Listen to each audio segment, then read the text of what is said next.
Hi friends, Chidambaram Natarajar கோயில் பிரசாதம் சம்பா சாதம். இந்த சாதம் தான் இன்றைக்கி நான் பண்ணியிருக்கேன். ரொம்ப சூப்பராக இருக்கும். வாங்க நான் எப்படி செஞ்சுருக்கேன்னு பார்க்கலாம். வானல்ல 2 டேபிள் ஸ்பூன் ஆஃப் நெய் விட்டு, அதில் ஒரு 3 டேபிள் ஸ்பூன் ஆஃப் பெப்பர் போட்டு நல்லா 2 to 3 செகண்ட்ஸ் நல்லா வறுத்துக்கணும்.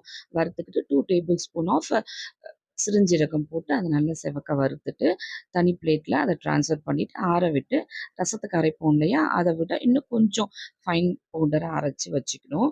அதே வானல்ல இன்னொரு டேபிள் ஸ்பூன் ஆஃப் நெய் விட்டு கொஞ்சம் கடுகு உளுந்து கொஞ்சம் முந்திரி பருப்பு போட்டு நல்லா வறுத்துக்கலாம். உங்களுக்கு வேணால் இன்னும் கொஞ்சம் கூட முந்திரி பருப்பு போட்டுக்கலாம். நல்லா டேஸ்ட்டாக சூப்பராக இருக்கும். அப்புறம் கருவேப்பிலை கொஞ்சம் கட் பண்ணி அதில் போட்டு நல்லா வறுத்துட்டு ஆஃப் பண்ணிவிடுங்க ஸ்டவ்வை. ஆஃப் பண்ணிவிட்டு ஒரு பிளேட் சாதத்தை இதில் போட்டு நல்லா கிளறி நல்லெண்ணெய் விட்டு நல்லா கிளறினீங்கன்னா நல்ல சாதம் ஒன்றோட ஒன்று ஒட்டாமல் அவ்வளோ சூப்பராக இருக்கும்.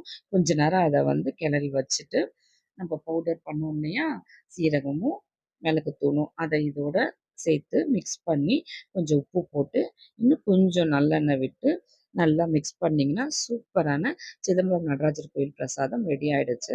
இந்த சாதத்துக்கு கத்திரிக்காய் கொஸ்து வச்சு சாப்பிட்டிங்கன்னா அவ்வளோ சூப்பராக இருக்கும். அவ்வளோதாங்க, ட்ரை பண்ணி பார்த்துட்டு எப்படி இருந்ததுன்னு உங்கள் ஃபீட்பேக்கை சொல்லுங்கள். உங்கள் ஃபேமிலி ஃப்ரெண்ட்ஸ்க்கு ஷேர் பண்ணுங்கள். என்னோடய சேனலை சப்ஸ்கிரைப் பண்ணி சப்போர்ட் பண்ணுங்கள். தேங்க்யூ.